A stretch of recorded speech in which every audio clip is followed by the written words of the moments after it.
Bem-vindo ao Pode Resenhar! Bem-vindos ao novo programa aqui do canal Pode Resenhar, que é o Top 5! E o programa de início terá as 5 melhores fases dos X-Men. Mas antes, por favor, curta esse vídeo, compartilhe com seus amigos, se inscreva no canal e acione o sininho para ser notificado de todas as novidades aqui do Pode Resenhar. Vamos para o Top 5 de X-Men. 5. Em quinto lugar, a gente começa com Stan Lee e Jack Kirby. Não poderia deixar de ser dos criadores dos X-Men. Essa dupla que lá nos anos 60, além de criar todo o universo Marvel, criou os X-Men. E é a base de tudo que a gente tem até hoje. Então lá foram criados Jean Grey, Cíclope, o Fera, o Anjo e o Homem de Gelo. Os 5 primeiros X-Men. E depois vieram os outros 480 mil aí que foram criados esse tempo todo, né, que da década de 60 até hoje já se passaram 70 anos aí praticamente.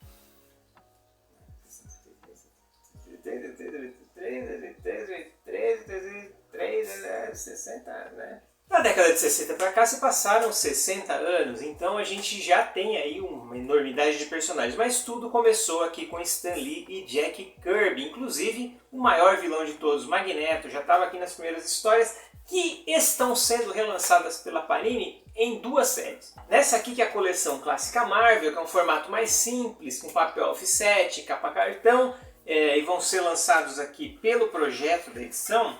A gente tem, já saiu aqui no volume 3 a primeira parte, né, com os X-Men, as histórias do volume 1 ao 5. Depois a gente tem aí no volume 22, que sai agora, já está para sair já, o 2. E no final, que vai ser a edição 60, vai sair o 4. Ou seja, vai sair praticamente toda a fase do Stan Lee e do Jack Kirby, que foi só no comecinho. Não foi igual ao Homem-Aranha, Quarteto Fantástico, eles ficaram várias edições, ficaram só no comecinho, porque X-Men, por incrível que pareça, lá no começo não vendia bem.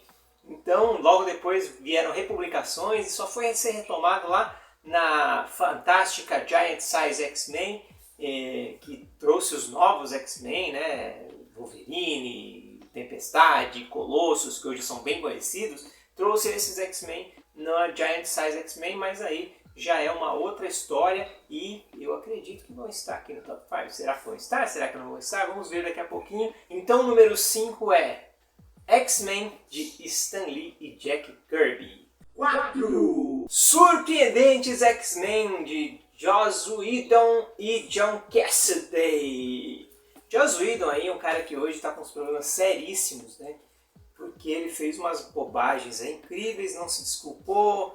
É um cara que está cancelado no momento, infelizmente, porque fez um monte de bobagem aí, assédio com atores, coisas muito ruins. E no momento, até agora, se pronunciou, mas pronunciou de uma forma muito errada aí. Mas enfim, a discussão é essa. Hoje sim falar da fase dele nos Surpreendentes X-Men. E foi lançado logo depois da série do Grant Morrison nos X-Men, que era aquela série da jaquetinha de couro e tal, e que foi para o cinema. Então aqui retornam os uniformes coloridos dos X-Men. Então tá lá e retornam uma mistura lá dos X-Men originais com os X-Men, com os novos X-Men. É praticamente a equipe do Byrne e do Claremont que ele trabalha aqui. Com a adição da Emma Frost, da Rainha Branca, que estava lá na série do Morrison. Foram 24 edições e mais uma edição anual. Tem um final de cortar o coração.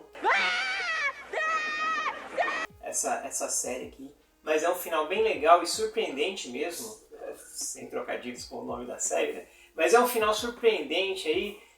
Tem a volta do Colossus, que tinha morrido numa série horrível no final dos anos, no começo dos anos 2000, né? Colossus tinha morrido lá com o vírus legado, ele traz o Colossus de volta de uma forma bem interessante. Então é uma série que apresentou a espada, então é uma série que trouxe algumas coisas legais aí de volta. Ah, meu Deus, que coisa linda, maravilhosa, é a melhor coisa que eu já li? Não, não é a melhor coisa que eu já li, mas é uma série que tem ação, que tem aventura e tem os desenhos do John Cassaday.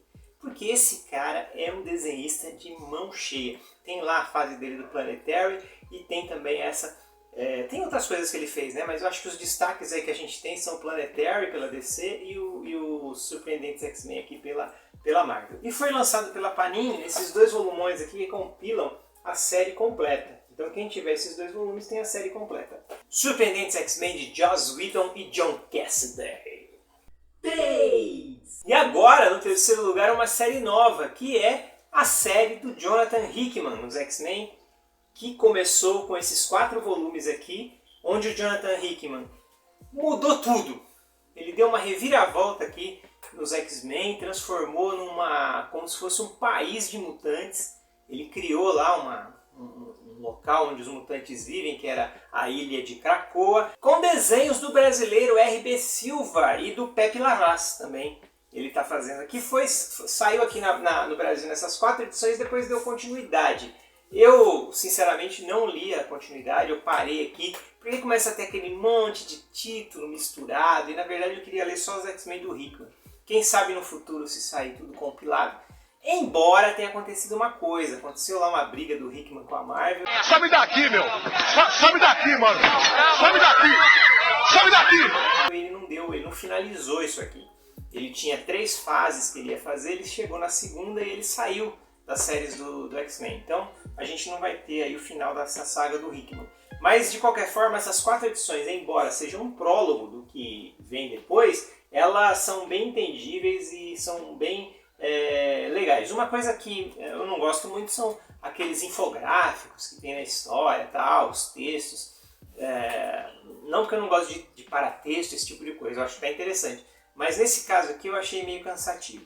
De qualquer forma, uma história muito boa. Foi lançado lá fora em 2 títulos, 2 minisséries que era House of X e Powers of X. Então, e foi tudo compilado aqui nessas 4 edições pela Panini. É uma série muito boa, com os desenhos muito legais. Cria aí um poder para Moira McTaggart, que ela nunca tinha poder, né? Ela não era uma mutante. Ele cria um poder mutante para ela, que é bem interessante, é bem inovador. Eu gostei, dá um plot twist legal aqui. Então, é uma série muito boa. E eu acho que é melhor do que as outras 2 que eu falei. Obviamente que a do Stan Lee e Jack Kirby, lá da década de 60, era outro panorama, outra coisa. Ela está aqui por uma questão mesmo de que os caras foram os criadores, então eles têm que ser mencionados. Mas essa série aqui é boa porque ela tirou o X-Men de uma coisa, de um caminho que a gente já conhecia, que todo mundo ia e reciclava esse caminho, e fez uma coisa nova. Então por isso que é uma série bem inovadora.